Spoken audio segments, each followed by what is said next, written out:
Hey everybody, this is Theses on Bolshevism by Rudolf Sprenger, also known as Helmut Wagner.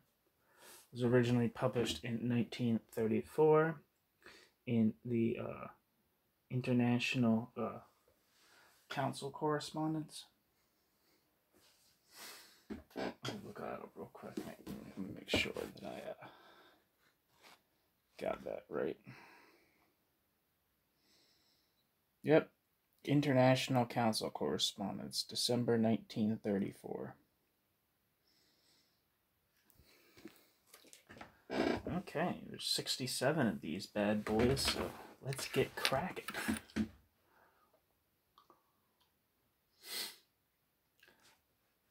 Section 1. Significance of Bolshevism. 1. In the Soviet economy and the Soviet state, Bolshevism has created for itself a closed field of social practice. In the Third International, it has organized an instrument for controlling and influencing the labor movement on international paths. Its directives in matters of principle and tactics are elaborated in, quote, Leninism, end quote. The question arises, is the Bolshevik theory, as Stalin says, Marxism in the epoch of imperialism and the social revolution? Is it, accordingly, the axis of the revolutionary movement of the proletariat on an international scale? Thesis 2. Bolshevism obtained its international reputation in the proletarian class movement, first by its consistent revolutionary struggle against the World War of 1914 to 18, and secondly by the Russian Revolution of 1917. Its world historic importance lies in the fact that, under the consistent leadership of Lenin, it recognized the problems of the Russian Revolution and at the same time created in the Bolshevik Party the instrument by which those problems could be practically solved. The adaptation of Bolshevism to the problems raised by the Russian Revolution was brought about by 20 years of painstaking and consistent development with the aid of insight into the fundamental class questions involved. Thesis 3. The question of whether this successful mastery of its tasks entitles Bolshevism to leadership, in theory, tactic, and organization of the international proletarian revolution involves, on the one hand, an examination of the social bases and preconditions of the Russian Revolution, and, on the other, the problems of the proletarian revolution in the great capitalist countries. Section 2. Preconditions of the Russian Revolution. Thesis 4. Russian society was decisively conditioned by its position between Europe and Asia. While the more progressive economic force and the stronger international position of Western Europe destroyed in Russia, before the end of the Middle Ages, the first beginnings of a commercial capitalist development, the political superiority of Oriental despotism created the foundations for the absolutist state apparatus of the Russian Empire. Russia thus occupied not only geographically but also economically and politically an intermediate position between the two continents, combining their different social and political systems in its own peculiar way. Thesis 5. This internationally ambiguous position of Russia has decisively influenced not only its remote past, but also the problems of its revolution in the first 2 decades of the 20th century. The capitalist system in the era of imperialist upswing created 2 mutually opposed but intimately interlaced centers: the highly developed capitalist center of active imperialist advance in the strongly industrialized area of Western Europe and North America, and the colonial center of passive imperialist plunder in the agricultural regions of Eastern Asia. The class menace to the imperialist system thus arises from both these centers. The international proletarian revolution finds its pivot in the highly developed capitalist countries of Europe and America. The national agrarian revolution in the peasant countries of Eastern Asia, In Russia, which stood at the dividing point between the spheres of influence of the two imperialist centers of the two revolutionary tendencies, spheres of influence of the two imperialist centers, the two revolutionary tendencies were mingled. The Russian economy was a combination of antiquated agrarian production characteristic of Asia and of modern industrial economy characteristic of Europe.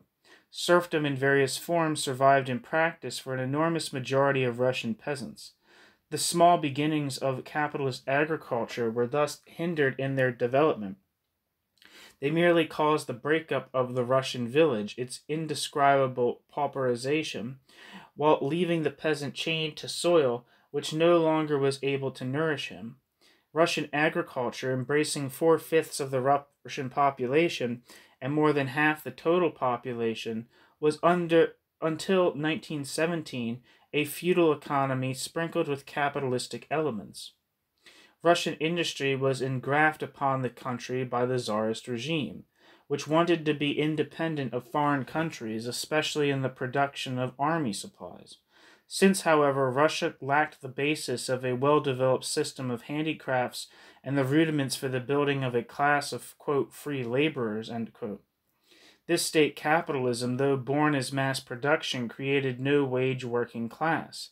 It was a system of capitalistic serfdom, and preserving strong traces of this peculiarity down to 1917, in such features as the mode of wage repayments, barracking of the workers, social legislation, etc. The Russian workers were therefore not only technically backward, but also to a great extent illiterate, and in a large part directly or indirectly bound to the village. In many branches of industry, the labor force was made up mainly of seasonal peasant workers who had no permanent connection with the city.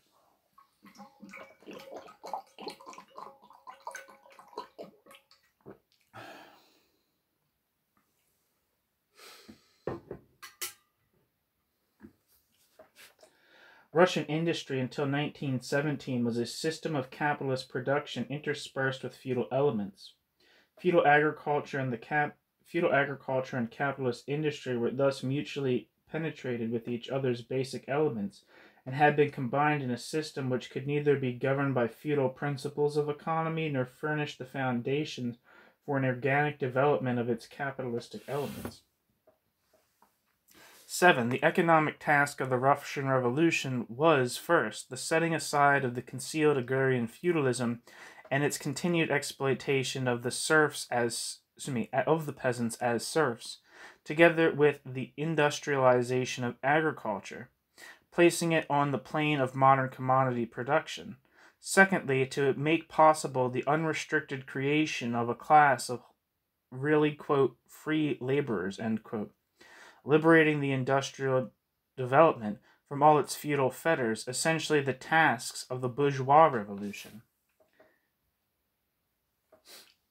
Thesis 8. It was on this foundation that the state of Tsarist absolutism arose. The existence of this state depended on an equilibrium between the two possessing classes, neither of which was able to dominate the other. If capitalism furnished the economic backbone of that state, its political prop was provided by the feudal nobility, quote, constitution, quote, right to vote, and system of self-government, could not conceal the political impotence of all classes in the Tsarist state, which, under the conditions of the country's economic backwardness, produced a method of government which was a mixture of European absolutism and Oriental despotism. 9. Politically, the tasks confronting the Russian Revolution were the destruction of absolutism, the abolition of the feudal nobility as the first estate, and the creation of a political constitution and an administrative apparatus which would secure politically the fulfillment of the economic task of the revolution. The political tasks of the Russian Revolution were, therefore, quite in accord with its economic presuppositions, the tasks of the bourgeois revolution.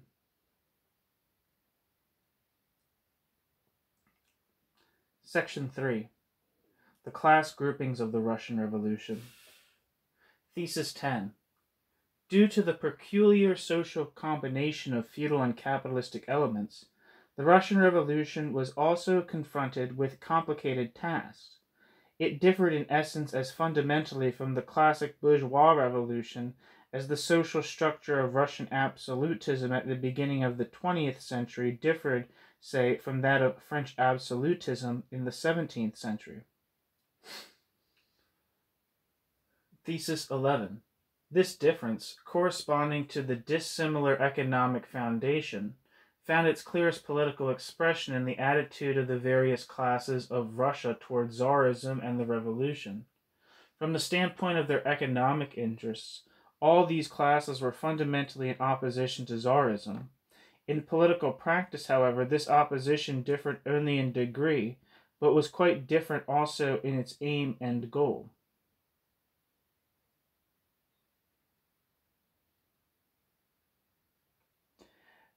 Thesis 12.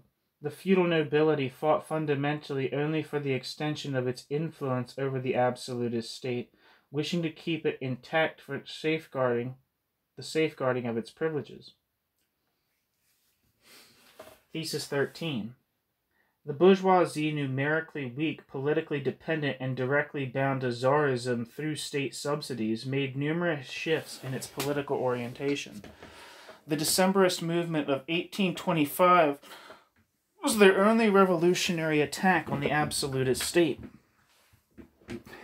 At the time of the terrorist movement of the Narodniki in the 70s and 80s, they supported the revolutionary movement passively for the purpose of strengthening the pressure on Tsarism.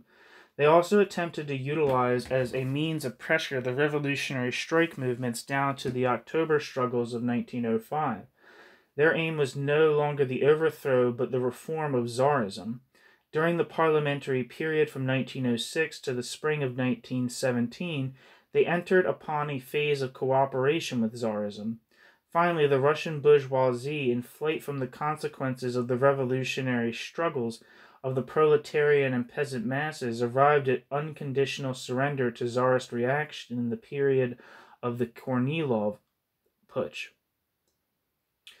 which was designed to reestablish the former power of the Tsar. It became counter-revolutionary even before the tasks of its own revolution had been accomplished. The first-class characteristic of the Russian Revolution is, therefore, the fact that as a bourgeois revolution it had to be carried through not only without but directly against the bourgeoisie. Thus arose a fundamental alteration of its whole political character. Thesis 14. In conformity with their overwhelming majority, the peasants became the social group which at least passively determined the Russian Revolution. While the numerically less important capitalist middle and upper peasantry represented a liberal petty bourgeois policy, the preponderant number of famishing and enslaved small peasants were forced by elemental necessities into the course of violent expropriation of the large estates. Unable to pursue a class policy of their own, the Russian peasant elements found themselves compelled to follow the leadership of other classes. Until February 1917, they had, on the whole, despite sporadic revolts, been the firm basis of Tsarism. As a result of their massive immobility and backwardness, the 1905 revolution collapsed. In 1917, they were decisive in bringing about the end of Tsarism, which had organized them in great social units in the army, in that they passively crippled the conduct of the war. By their primitive but irresistible revolts in the villages during the further course of the revolution, thus doing away with the large estates, they created the necessary conditions for the victory of the Bolshevik Revolution, which during the years of civil war was able to maintain itself only by reason of their further active resistance. Thesis 15. In spite of its backwardness, the Russian proletariat possessed great fighting strength due to the merciless schooling of the combined Tsarist and capitalist oppression. It threw itself with enormous tenacity into the actions of the Russian bourgeois revolution and became its sharpest and most reliable instrument. As each of its actions through the clash with Tsarism became a revolutionary one, It developed a primitive class consciousness which, in the struggles of 1917, especially in the spontaneous taking over of dominant enterprises, raised itself to the height of subjective communist will. Thesis 16. The petty bourgeois intelligentsia played a distinct role in the Russian Revolution.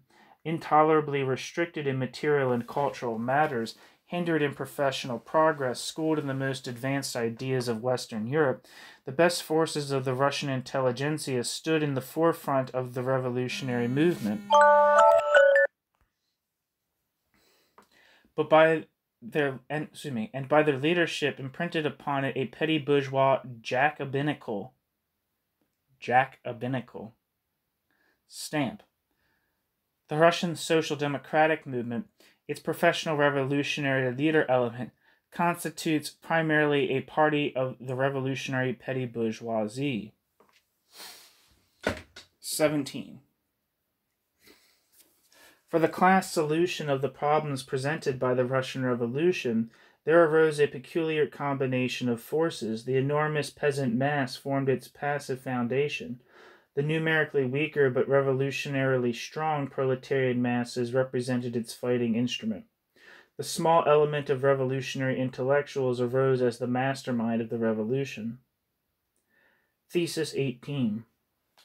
This class triangle was a necessary development of Tsarist society, which was ruled politically by the absolutist independent state based on the disenfranchised possessing classes, the feudal nobility, and the bourgeoisie. The peculiar problems involved in accomplishing the bourgeois revolution without and against the bourgeoisie grew out of the necessity for the overthrow of Tsarism, of mobilizing the proletariat and peasantry in the struggle for their own interest, and thereby destroying not only Tsarism, but the existing forms of feudal and capitalist exploitation. Numerically, the peasants would have been able to handle the matter alone, but were politically not in a position to do so, as they were unable to actualize their class interests except by subordinating them to the leadership of some other class elements, which in a certain measure determined to what degree the class interests of the peasantry were carried through.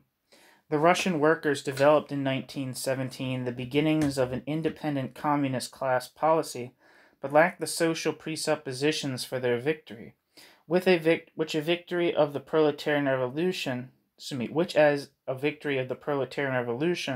would have had to be a victory also over the peasantry. This was impossible for the Russian proletariat, which in its various strata numbered but 10 millions. Accordingly, they, just like the peasants, had to subordinate themselves to the leadership of a group of intellectuals not organically bound up with their interests. Thesis 19. The creation of the organized leadership of the Russian Revolution and the development of an appropriate tactic is the merit of the Bolsheviks. They accomplished the seemingly hopeless task of creating the contradictory alliance between the peasant masses fighting for private property and the proletariat fighting for communism, thus making the revolution, under its difficult conditions, possible, and assuring its success by binding together this contradictory peasant-worker combination with the iron links of their party dictatorship. The Bolsheviks constitute the leadership party of Russia's revolutionary petty bourgeois intelligentsia. They accomplish the historical task of the Russian Revolution, namely the fitting of history to the back of the bourgeois revolutionary peasantry combined with the revolutionary working class.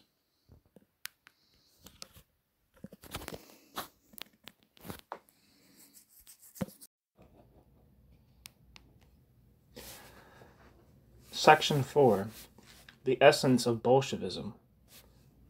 Thesis 20. Bolshevism has all fundamental characteristics of bourgeois revolutionary policy intensified by the insight taken over from Marxism into the laws of movement of social classes. Lenin's phrase, quote, "The revolutionary social democrat is the Jacobin linked with the masses," end quote, is more than an external comparison. It is rather an expression of the inner technical political affinity with the movement of the revolutionary petty bourgeoisie of the French Revolution. Thesis 21. The basic principle of Bolshevik policy, the conquest and exercise of power by the organization, is Jacobinical, the guiding line of the great political perspective, and its realization through the tactic of the Bolshevik organization fighting for power is Jacobinical. The mobilization of all suitable means and forces of society for the overthrow of the absolutist opponent, combined with the application of all methods which promise success, zigzagging and compromising with any social force which may be used, if even for the shortest time and in the least important sector of the struggle. The fundamental idea of Bolshevist organization, finally, is Jacobinical. The creation of a strict organization of professional revolutionists, which will remain a pliant tool of omnipotent leadership.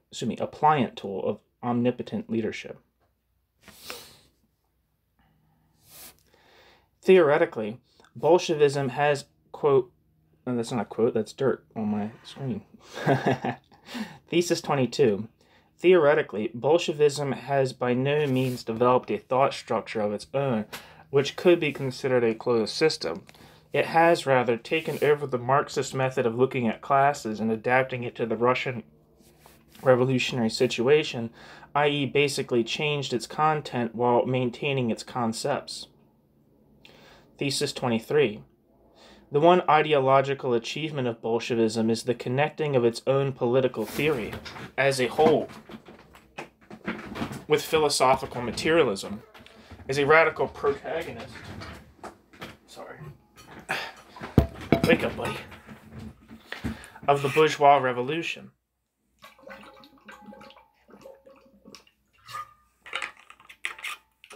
It falls upon the radical philosophical ideology of the bourgeois revolution and makes it the dogma of its own view of human society.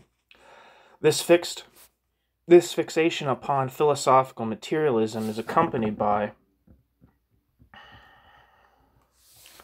a continual backsliding into philosophical idealism, which considers political practice as, in the last instance, the emanation of the action of leaders. Bracket, treason of reformism, idolatry of Lenin and Stalin, end bracket. Thesis 24. The organization of Bolshevism arose out of the social democratic circles of intellectual revolutionists and developed through factional struggles, splits, and defeats into an organization of leaders with the dominant positions in the hands of the petty bourgeois intellectuals. Its further growth, favored by the continuously illegal situation, established it as a political organization of military character based on professional revolutionists. Only through such a straight-laced instrument of leadership could the Bolshevik tactic be carried through and the historical task of Russia's revolutionary intelligentsia be fulfilled. Thesis 25. The Bolshevik tactic, in the service of pursuing the conquest of power by the organization, revealed, especially up to October 1917, a powerful inner consistency. Its continual outer fluctuations were essentially only temporary adaptations to altered situations and to altered relations of forces between the classes. In accordance with the principle of absolute subordination of the masses to the end, without any consideration of the ideological effect on the classes which it led, the tactic was overhauled even in apparently fundamental questions. It was the task of the functionaries to make each of these maneuvers understandable to the, quote, masses. On the other hand, every ideological stirring among the masses, even when fundamentally in contradiction to the party program, was utilized. That could be done because the only issue was the unconditional capture of masses for its policy. It had to be done because these masses, workers and peasants, had contradictory interests and a completely different consciousness. Precisely for this reason, however, the tactical methods of Bolshevism reveals its connection with revolutionary bourgeois policy. It is, in fact, the method of that policy which Bolshevism actualizes. Section 5. The Directors of Bolshevik Policy. Thesis 26. The goal which furnished the starting point of Bolshevism is the overthrow of the Tsarist regime. As an attack on absolutism, it is of revolutionary bourgeois character. To this goal is subordinated the struggle about the tactical line within the Russian social democracy. In this struggle, Bolshevism develops its methods and slogans. Thesis 27. It was the historical task of Bolshevism to weld together by its leadership tactic the rebellion of the proletariat and peasantry, who stood on quite different social planes, to the end of common action against the feudal state. It had to combine the peasant revolt, action of the bourgeois revolution at the beginning of the development of bourgeois society, with the proletarian revolt, action of the proletarian revolution at the end of the development of bourgeois society, in a unified action. It was able to do this only by reason of the fact that it unfolded a grand strategy in which use was made of the most diverse class stirrings and tendencies. Thesis 28. This utilization strategy begins with the willingness to capitalize the smallest splits and cracks in the opponent's camp. Thus Lenin once spoke of the liberal proprietors as, quote, our allies of tomorrow, end quote, while at another time he came out for support of the priests who turned against the government because of their material neglect. Lenin was also ready to support the religious sects persecuted by Tsarism. Thesis 29. The clarity of Lenin's tactic, however, reveals itself in the fact that, especially as a result of the experiences of 1905, he posed the question of the, quote, allies of the revolution, end quote, on the right line, in that he turned more sharply against all compromises with the dominant capitalist groups and restricted the policy of the, quote, ally, end quote, and of compromises to the petty bourgeois and small peasant elements, i.e. those elements which alone historically could be mobilized for the bourgeois revolution in Russia. Thesis 30. The two-class basis of Bolshevik policy is expressed broadly in the tactical slogan of the, quote, democratic dictatorship of the workers and peasants, end quote, which in 1905 was made the general guiding line of Bolshevik policy and which still carried with it the illusionary idea of some sort of parliamentarism without the bourgeoisie. It was later replaced by the slogan of a, quote, class alliance between the workers and peasants, end quote. Behind this formula was concealed nothing but the necessity of setting both these classes in motion for the Bolshevik policy of seizing power. Thesis 31. The temporary slogans under which these two classes determining for the Russian Revolution were to be ruthlessly subordinated to the one purpose of using the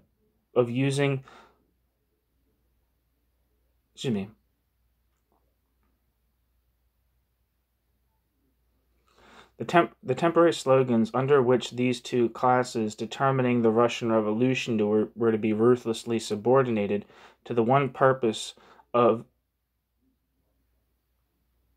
being mobilized on the basis of their contradictory interests.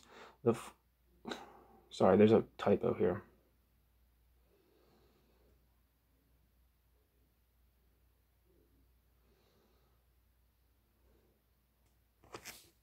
All right, I'm gonna try to say what I think it says.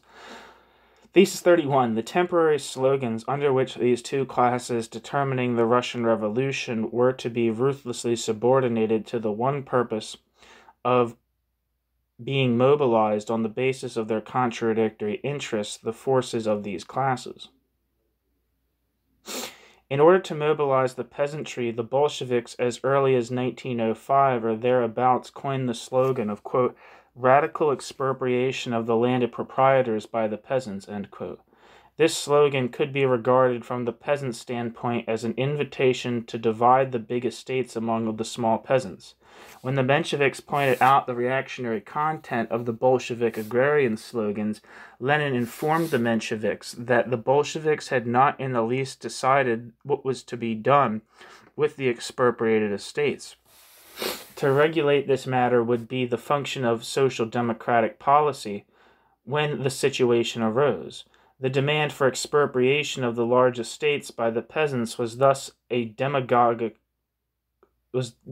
a demagogic character, but struck the peasants on the dominant point of their interests. In like manner, the Bolsheviks have also dropped slogans among the workers, e.g. that of the Soviets.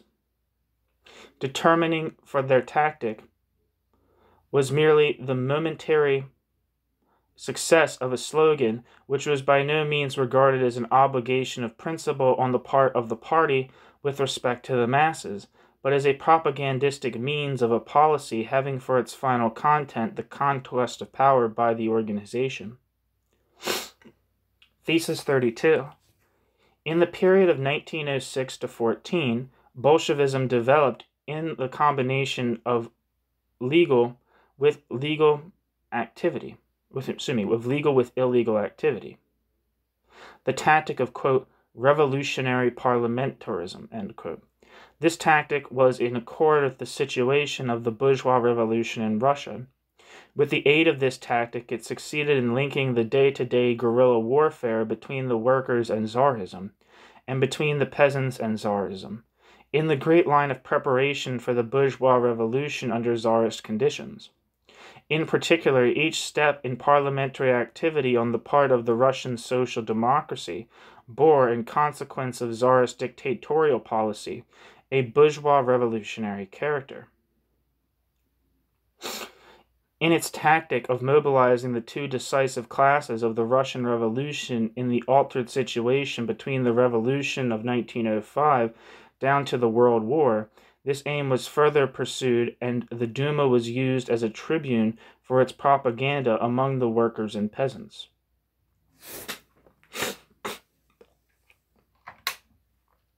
Section 6, Bolshevism and the working class.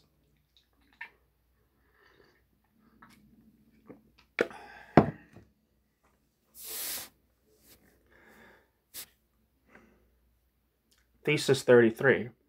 Bolshevism had solved the historical problem of the bourgeois revolution in feudal capitalist Russia with the aid of the proletariat as the active fighting instrument. It has also appropriated the revolutionary theory of the working class and transformed that theory to suit its purposes. Marxism-Leninism is not Marxism, but a filling of the Marxist terminology adapted to the needs of the bourgeois revolution in Russia with the social content of the Russian Revolution. This theory becomes, in the hands of the Bolsheviks, and in spite of its being a means of understanding the class structure and tendencies of Russia, also the means of veiling the actual class content of the Bolshevik Revolution.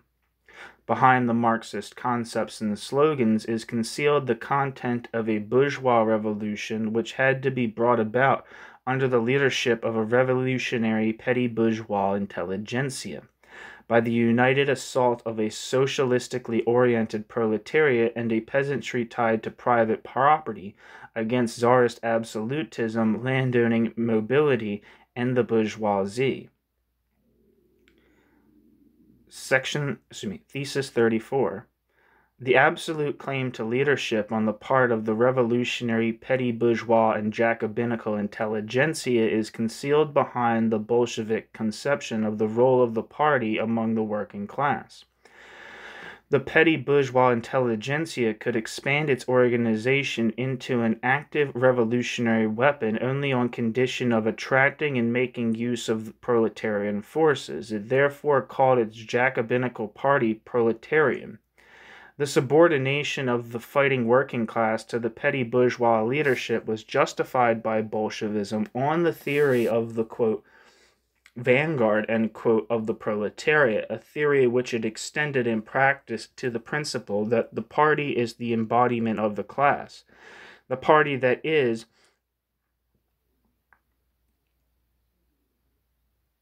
is not an instrument of the working class, but the working class an instrument of the party.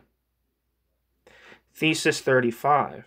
The necessity for basing Bolshevik policy on the two lower classes of Russian society is transcribed by Bolshevism into the formula of a, quote, class alliance between the proletariat and the peasantry, end quote. An alliance in which logically antagonistic class interests are consciously lumped together. Thesis 36. The demand for unconditional leadership of the peasantry is disguised by Bolshevism with the formula of the, quote, primacy of the proletariat in the revolution, end quote. As the proletariat in its turn is ruled by the Bolshevik Party, the, quote, primacy of the proletariat, end quote, means the primacy of the Bolshevik Party and its claim to governing both classes.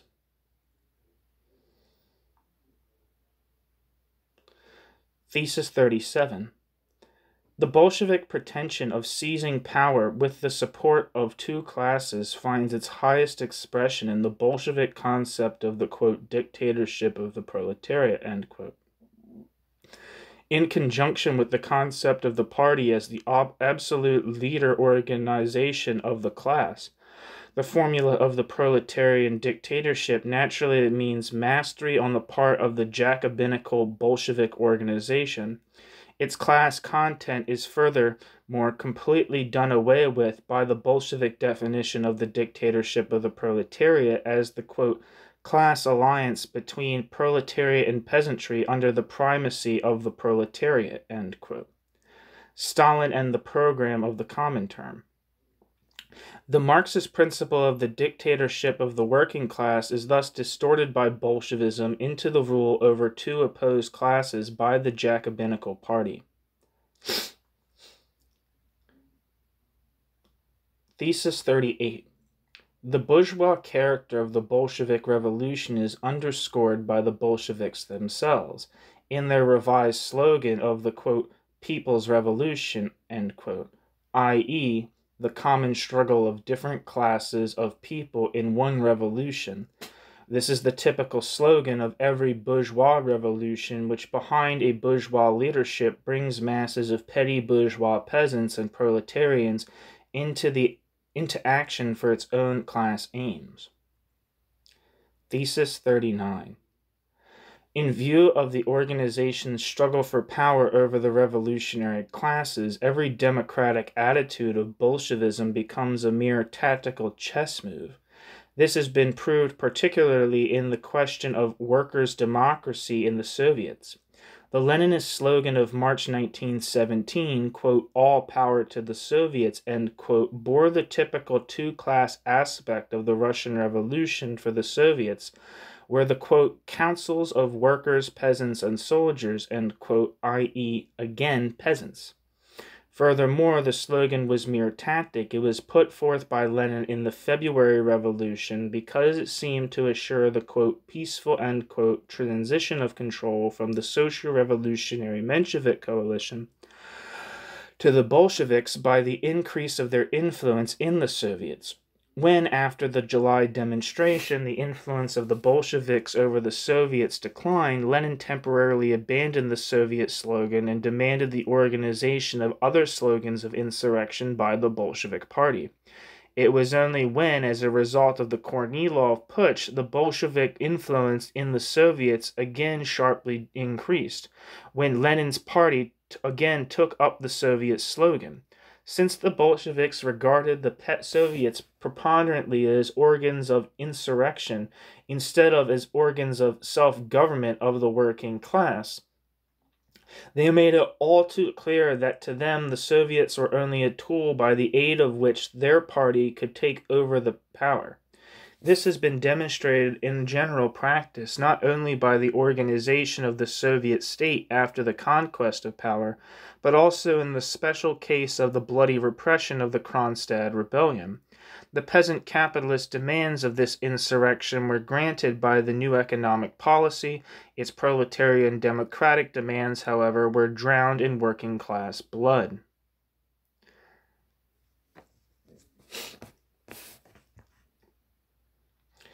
Thesis 40. The struggle over the content of the Russian Soviets led as early as 1920 to the formation of a genuine, though on the whole still weak, communist current in the party. The workers' opposition represented the idea of carrying through Soviet democracy for the working class. Like all other serious oppositions of this nature, later on, it was eradicated by imprisonment, exile, and military execution, but its platform remains as the historical starting point for an independent proletarian communist movement against the Bolshevik regime.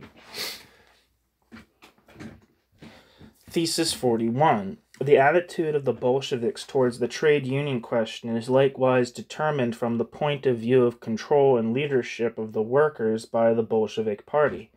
In Russia, the Bolsheviks have completely taken away from the trade unions their character of labor organizations by governmentalizing and militarizing them by the compulsory character imposed upon them after the conquest of power. In other countries, the final result of the Bolshevik policy has been to protect the bureaucratic reformist trade union organizations, and instead of breaking up of such organizations, the Bolsheviks have advocated the, quote, conquest, end quote, of their apparatus. They were bitter opponents of the idea of revolutionary industrial organizations because these latter embodied democratic democracy. The Bolsheviks fought for the conquest or renovation of organizations controlled by the centralist bureaucracy, which they thought to rule from their own command post. Thesis 42. As a leader movement of Jacobinical dictatorship, Bolshevism in all its phases has consistently combated the idea of self-determination of the working class and demanded the subordination of the proletariat to the bureaucratized organization. In the discussion which took place prior to the war on the question of organization within the Second International, Lenin was a violent and vindictive opponent of Rosa Luxemburg and supported himself outspokenly on the centrist Kautsky, who during and after the war clearly revealed his policy of class betrayal. Bolshevism had even then, as constantly since, proved that it not only has no understanding of the question of developing the consciousness and the class organizations of the proletariat, but that it also combats with all means all theoretical and practical attempts to develop actual class organizations and class policies.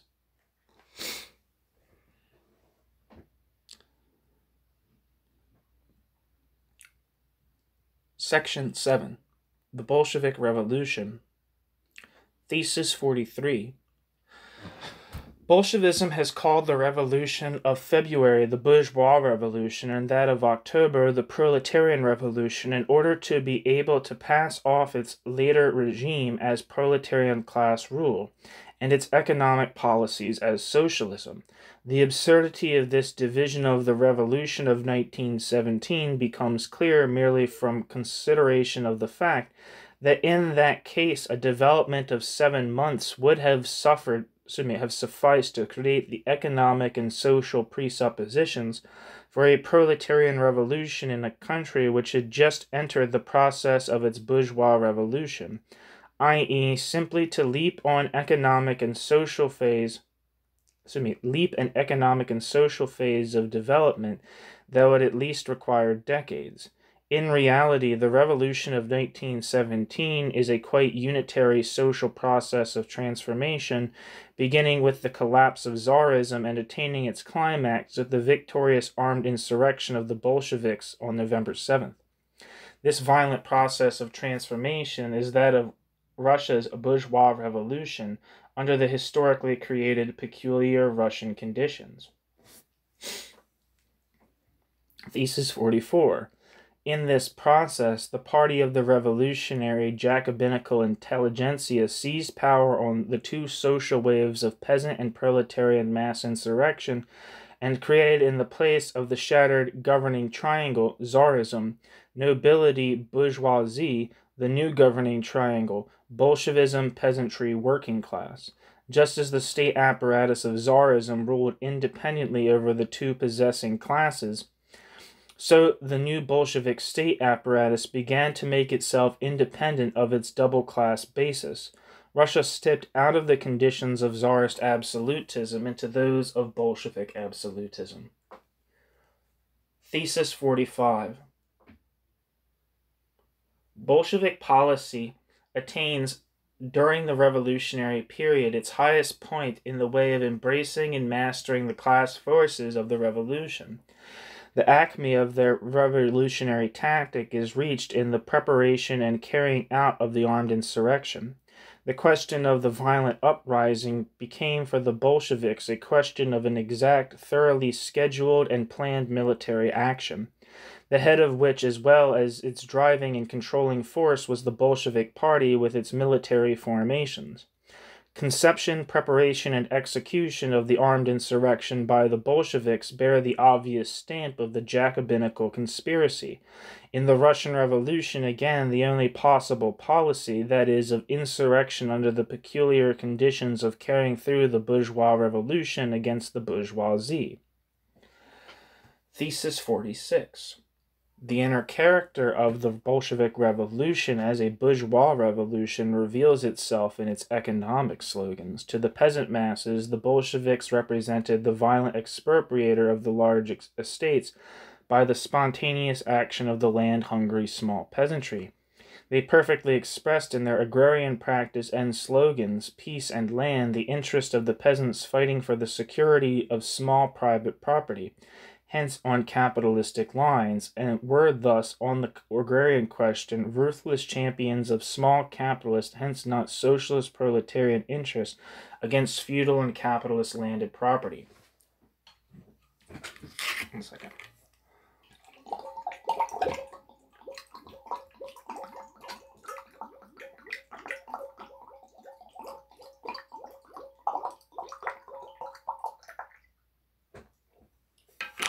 Sorry, I think I'm dehydrated. Thesis 47. Nor with regard to the workers were the economic demands of the Bolshevik Revolution filled with a socialist content. Lenin on several occasions repelled with distinct sharpness the Menshevik criticism that Bolshevism represented a utopian policy of socialization of production in a country not yet ripe for it. The Bolshevists declared that in the revolution it was not at all a question of socialization of production, but of control of production by the workers. The slogan of control of production served the attempt to maintain capitalism as a force for technical and economic organization of production, but depriving it of its character of exploitation. The bourgeois character of the Bolshevik Revolution and the Bolshevik self-restriction to this bourgeois economic character, as opposed to the consolidation of the results of the overthrow of 1917, could not be shown more clearly than in this slogan of control of production. Thesis 48.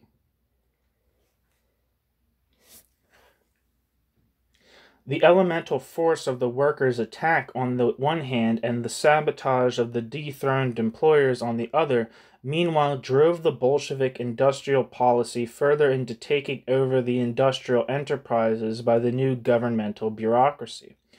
The state economy, which at first throughout the period of war communism almost choked from over-organization, Glavkism, was denoted by Lenin as state capitalism. The designation of the Bolshevik state economy as socialist is a product of the Stalinist era.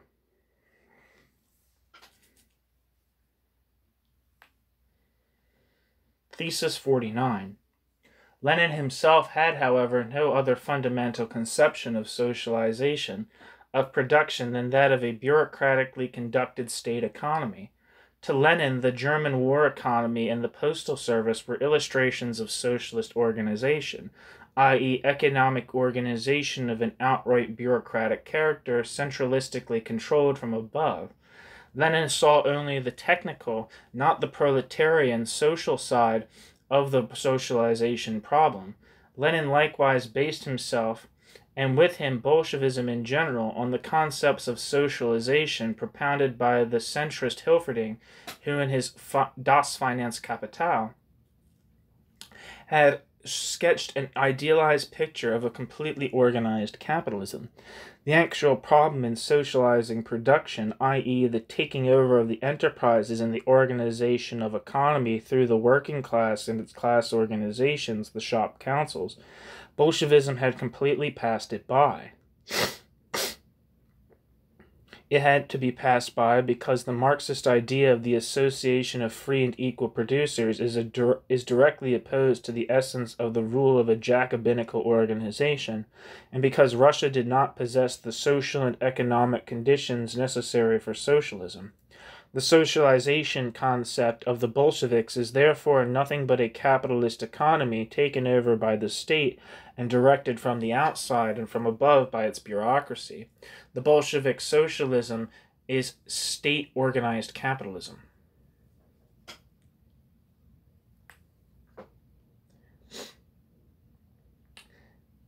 Section 8. Bolshevik Internationalism and the National Question. Thesis 50. During the World War, the Bolsheviks represented a consistently international standpoint under the slogan, quote, "Convert the imperialist war into civil war," end quote, and apparently conducted themselves as consistent Marxists, but their revolutionary internationalism was as much determined by their tactic in the struggle for the Russian Revolution as was later their swing to the new economic policy. The appeal to the international proletariat was only one side of the large-laid policy for international support of the Russian Revolution. The other side was the policy and propaganda of, quote, national self-determination, end quote, in which the class outlook was even more definitely sacrificed than the concept of, quote, people's revolution, end quote, in favor of an appeal to all classes of certain peoples. Thesis 51. This double-faced, quote, two-class internationalism, end quote, of the Bolsheviks corresponded to the international situation of Russia and of her revolution. Russia stands between the two centers of the imperialist world system, geographically and sociologically. In Russia, where the active imperialist and passive colonial tendencies met, the system collapsed. The reactionary classes of Russia were incompetent to put it together again, as their decisive defeat in the Kornilov Putsch and later in the Civil War has proved. The only real danger threatening the Russian Revolution was that of imperialist intervention. Only military invasion on the part of imperialist capital could strike down Bolshevism and restore Tsarism. The old regime, which had been built into the world system of imperialist exploitation, both as an instrument and as material at the same time.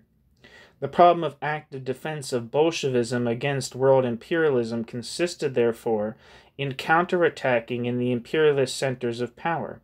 This was brought about through the two-sided international policy of Bolshevism. Thesis 52. With the standpoint of the international proletarian revolution, Bolshevism propagated an internal attack by the international proletariat on the center of world imperialism in the highly developed countries. With the policy of the, quote, right to national self-determination, end quote, Bolshevism propagated an attack by the oppressed peasant peoples of the Far East on the colonial center of world imperialism. In a double-phased international policy adjusted to tremendous perspectives, Bolshevism attempted to lengthen the proletarian and peasant arms of its revolution into the international stretches of world capitalism. Thesis 53. The position of Bolshevism on the, quote, national question, end quote, is practical, hence not an expedient of the bourgeois revolution of its own country. Not merely an expedient of the bourgeois revolution of its own country. A revolution which wished to strike Tsarism with the aid of the national instincts of the oppressed peasant elements and nationalities of the Russian Empire. It is, at the same time, the peasant internationalism of a bourgeois revolution which was accompanied in the age of world imperialism and which could hold out in the meshes of the imperialist net only with the aid of an internationally oriented and activated counter-policy. Thesis 54. As instruments of Bolshevist leadership for this policy of international support for the bourgeois revolution accomplished on Russian soil, Bolshevism attempted to create two international organizations. The Third International to mobilize the workers of the highly developed capitalist countries, and the Peasant International as an organization for Bolshevik mobilization of the Oriental peasant peoples. As the final guiding thought of the international double-class policy, there appeared the idea of the world revolution, in which the international European-American proletarian revolution and the national, mainly Oriental peasant revolution were to be riveted into a new international unity of Bolshevik world policy under the strict leadership of Moscow. Thus, the concept of, quote, world revolution, end quote, has for the Bolsheviks an altogether different class content. It no longer has anything in common with the international proletarian revolution. The international policy of Bolshevism was thus directed to repeating the Russian Revolution on a world scale. Thesis 55. The international policy of Bolshevism was thus directed to repeating the Russian Revolution on a world scale by simultaneous utilization of the proletarian and the peasant bourgeois revolutions, and thereby making the leadership of the Bolshevik Party of Russia the commander of a world Bolshevik system of coupling together the communist proletarian and peasant capitalist interests. This policy was insofar positive as it has protected the Bolshevik state from imperialist invasion by continually disquieting the capitalist states, disquietening the capitalist states, and thereby has given it time to build itself gradually into the world imperialist system again by the capitalist methods of commercial relations, economic agreements, and non-aggression pacts. It has given Russia the opportunity for an unhindered national building up and extension of its own internal position. The two-front policy of Bolshevism was negative in that on both sides the attempt to carry over the active Bolshevik policies into a world scale has collapsed. The experiment of the Peasant International has completely broken down with the defeat of Bolshevik policy in China. The Third International, after the pitiful collapse of the Communist Party of Germany, is no longer a factor in Bolshevik world policy. The gigantic attempts to transplant the Bolshevik policy of Russia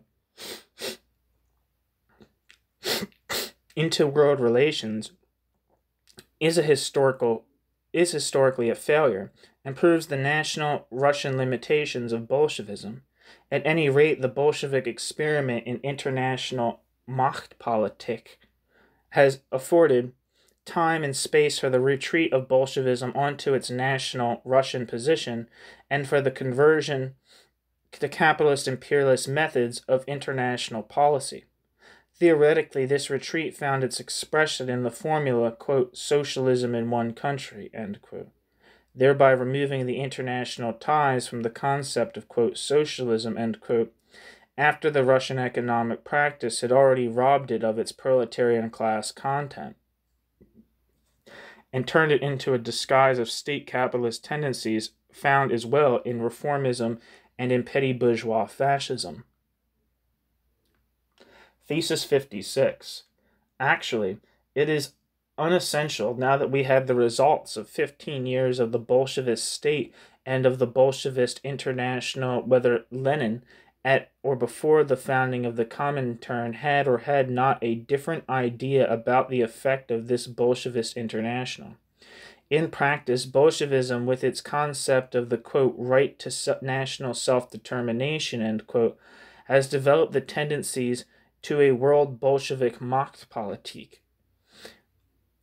Macht means might or power in German, I believe. Yeah. It has also, through the Comintern, decisively contributed to the result that the European proletariat was unable to rise to the height of revolutionary communist insight, and instead remained stuck in the mud of reformist concepts revived by Bolshevism and decorated with revolutionary phrases. Thus it has come about that the concept of the Russian fatherland has become the cornerstone of the whole policy of the Bolshevik parties. Whereas for proletarian communism, the international working class stands at the center of all international orientation. Section 9, State Bolshevism and the Comintern.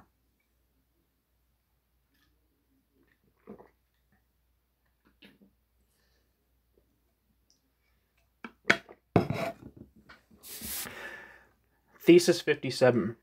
The establishment of the Soviet state was the Thesis 57. The establishment of the Soviet state was the establishment of the rule of the party of Bolshevik Machiavellism. The sociological basis of this state power, made independent of its supporting classes and creating the new social element, the Bolshevist bureaucracy, was composed of the Russian proletariat and peasantry. The proletariat, enchained with the methods of compulsory membership in the trade unions and the terrorism of the Cheka, formed the basis of the Bolshevistic, bureaucratically conducted state economy. The peasantry concealed and still conceals in its ranks the private capitalist tendencies of that economy. The Soviet state in its inner policy was continually being tossed back and forth between the two tendencies. It has attempted to master them through violent organizational methods such as the 5-year plan policy and compulsory collectivization. In practice, however, it has only increased the economic difficulties to the danger point of an explosion of the economic contradictions by the intolerable over-tensioning of the forces of the workers and peasants. The experiment in bureaucratically planned state economy can by no means be denoted as a complete success. The great international cataclysms threatening Russia are bound to increase the contradictions of its economic system till they become intolerable, and may enormously hasten the collapse of the hitherto gigantic economic experiment. Thesis 58. The inner character of Russian economy is determined by the following circumstances. It rests on the foundation of commodity production. It is conducted according to the viewpoint of capitalist profitability. It reveals a decidedly capitalist system of wages and speed-up. It has carried the refinements of capitalist rationalization to the utmost limits. Bolshevist economy is state production with capitalist methods. This state form of production also produces surplus value, which is squeezed out of the workers in fullest measure. The Russian state does not, to be sure, reveal any class of people who individually and directly are the beneficiaries of surplus value production, but it pockets this surplus value through the bureaucratic parasitical apparatus as a whole. In addition to its own quite costly maintenance, the surplus value produced serves for the expansion of production, the support of the peasant class, and as a means of settlement for the foreign obligations of the state, so that in addition to the economically parasitical element of the ruling bureaucracy, the Russian peasants, as a distinct part of international capital, are the beneficiaries of the surplus value produced by the Russian workers. The Russian state economy is therefore a profit production and exploitation economy. It is state capitalism under the historically unique conditions of the Bolshevik regime, and accordingly represents a different and more advanced type of capitalist production than even the greatest and most advanced countries have to show.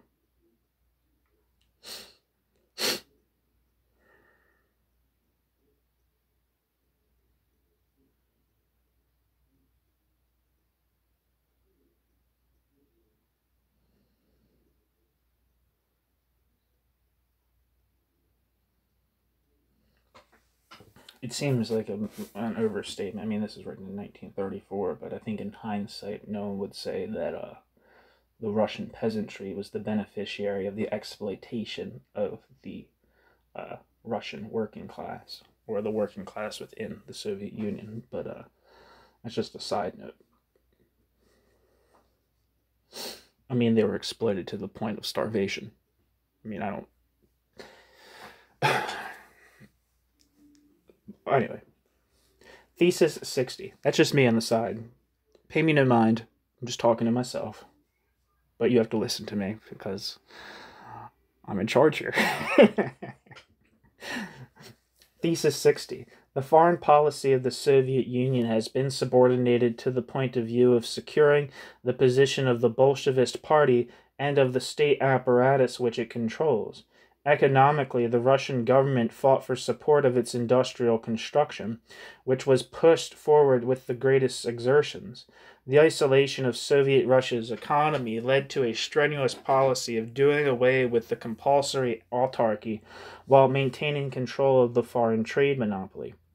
Commercial treaties, concessionaire agreements, as well as extensive credit arrangements, re-established the bond of Russian state economy with capitalist world production and its markets, into which Russia entered partly as a quartered custom, and partly as a keen competitor. On the other hand, the policy of economic attachment to world capital compelled the Soviet government to cultivate friendly and peaceful relations with the capitalist powers. The principles of Bolshevist world policy, where they were still propagated, were opportunistically subordinated to the bare commercial treaty. The entire foreign policy of the Russian government took on the stamp of a typically capitalist diplomacy, and thus in the international sphere definitely tore Bolshevist theory loose from Bolshevist practice. Thesis 61. In the center of the foreign propaganda of the Comintern, Bolshevism placed the thesis of, quote, imperialist encircling of the Soviet Union, end quote, though such a phrase did not harmonize in the least with the complicated lines of imperialistic conflicts of interest and their continually changing groupings. It attempted to mobilize the international proletariat for its foreign policy, and through a partly parliamentary, partly putschist policy on this part of the communist parties, to create unrest in the capitalist states from within and thereby strengthen the diplomatic and economic position of the Soviet Union. Thesis 62. The opposition between the Soviet Union and the imperialist powers led to the ideological counter-propaganda of the Comintern, under the slogans, quote, menace of war against the USSR, quote, protect the Soviet Union, end quote. In that the workers were presented with these oppositions as the only and determining ones in world policy, where they were prevented from gaining an insight into the actual realities of international politics.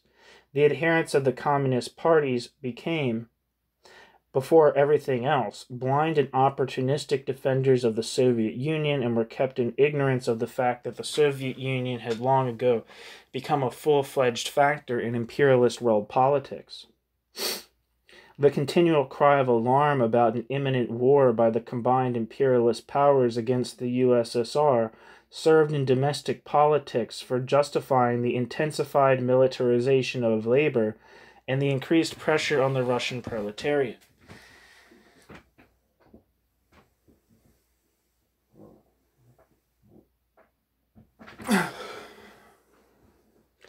At the same time, however, the Soviet Union had and has the greatest interest in the unconditional avoidance of any military conflict with other states.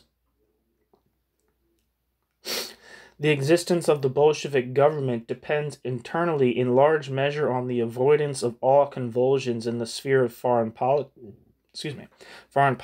both military as well as revolutionary. Therefore, the Comintern has in practice, in crying contradiction to its old theory and propaganda, carried on a policy of sabotage of all real revolutionary proletarian development, and in the Communist parties somewhat openly spread the conception that the upbuilding of the Soviet Union must first be secured before the proletarian revolution in Europe can be pressed further. On the other hand, the Russian government has, to be sure, employed strong gestures against imperialist powers for the sake of prestige, but in practice always capitulated to them. The, quote, sale of the Manchurian Railway is an example of the unresisting capitulation of the USSR to the imperialist opponent. The over-hasty recognition of the Soviet Union by the United States at the same point of time is conversely a proof that the imperialist powers, within the bounds of their policy of opposing interests, also know how to give a positive value to the factor represented by the Soviet Union. But especially has the Soviet Union documented its bond with capitalism by arranging and extending particularly close economic relations with Italian fascism and Hitler's Germany. The Soviet Union appears as a reliable economic and hence also political support of the most reactionary fascist dictatorships in Europe.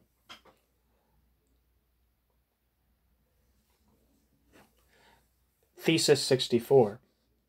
The policy of unconditional understanding of the USSR with capitalist imperialist states has not only economic grounds, nor is it merely an expression of military inferiority. The Soviet Union's, quote, peace policy, end quote, is rather quite decisively guaranteed by the inner situation of Bolshevism. Its existence as an independent state power depends on its success in maintaining an equilibrium between the dominated working class and the peasantry. In spite of the progress made in industrializing the country, the position of the Russian peasantry is still extremely strong. First, in its hands still rests in large measure, in spite of all repressive policies from above, the decision about the feeding of the country. Secondly, collectivization has strengthened not only the economic but also the political power of the peasantry, which as before is still fighting for private capitalist interests. For, quote, collectivization, end quote, in Russia means a collective union of privately owning peasants with the maintenance of capitalistic methods and of accounting and distribution. I don't think most historians would agree with that analysis, but in the third place, finally, a war and the mass arming of the peasantry would form the conditions for a renewed and violent peasant revolt against the Bolshevist system, just as, on the other hand, a revolution by the European proletariat would also make probable an open rebellion by the Russian workers. On these grounds, the policy of understanding between the Soviet government and the imperialist powers is a life necessity of Bolshevist absolutism. Thesis 65. The Comintern itself has become a tool for the misuse of the international working class for the opportunist aims of national glorification and the international security policy of the Russian state. It arose in its extra-Russian parts from combining the revolutionary cadres of the European proletariat. By utilizing the authority of the Bolshevik Revolution, the organizational principle and tactic of Bolshevism was forced upon the Comintern with the utmost brutality and without regard for immediate splits. The Executive Committee, the ECCI, another tool of the leadership of Russia's governmental bureaucracy, was made the absolute commander of all communist parties, and their policy was completely cut loose from the actual revolutionary interests of the international working class. Revolutionary phrases and resolutions served as a cloak for the counter-revolutionary policy of the Comintern and its parties, which in their Bolshevik manner became as adept in working-class betrayal and unrestrained demagoguery as the social democratic parties had been. Just as reformism went down, in the historical sense, on the fusion of its apparatus with capitalism, so the Comintern suffered shipwreck by the connection, through its apparatus, with the capitalist policy of the Soviet Union. Section 10. Last section. Bolshevism and the International Working Class. Thesis 66. Bolshevism in principle, tactic and organization, is a movement and method of the bourgeois revolution in a preponderantly peasant country. It brought the socialistically oriented proletariat and the capitalistically oriented peasantry to a revolutionary uprising under the dictatorial leadership of the Jacobinical intelligentsia, against the absolutist state, feudalism, and the bourgeoisie, for the purpose of smashing capitalistic absolutism, and in a great strategy of turning everything to advantage, joined together the opposed proletarian and peasant class interest with the aid of insight into the class character of the laws of social development. Thesis 67. Bolshevism is therefore not only unserviceable as a directive for the revolutionary policy of the international proletariat, but is one of its heaviest and most dangerous impediments. The struggle against the Bolshevik ideology, against the Bolshevik practices, and hence against all groups seeking to anchor them anew in the proletariat, is one of the first tasks in the struggle for the revolutionary reorientation of the working class. Proletarian policy can be developed only from the proletarian class ground, and with the methods and organizational forms adapted thereto. Thank you for listening to my burping and stuttering. The end.